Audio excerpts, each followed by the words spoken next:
যদি হঠাৎ করে একদিন হারিয়ে যাই, কেউ কি খুঁজবে? হয়তো না। যদি আমার আইডি থেকে ভিডিও পোস্ট করা না হয়, কেউ কি মিস করবে? হয়তো না।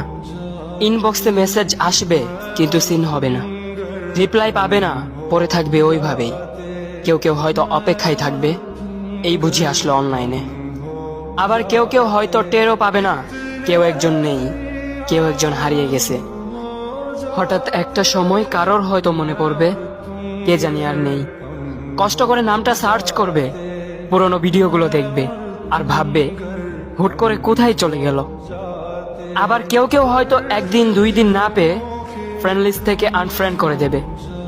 যখন আমি থাকবো না, তখন আমার স্মৃতি কারোর মনে পড়বে, হয়তো পড়বে, আবার হয়তো পড়বে না।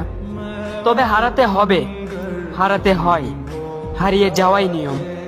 পার্থক্য একটাই, কেউ আয়োজন করে হারায় আর কেউ হুট করে হারায়।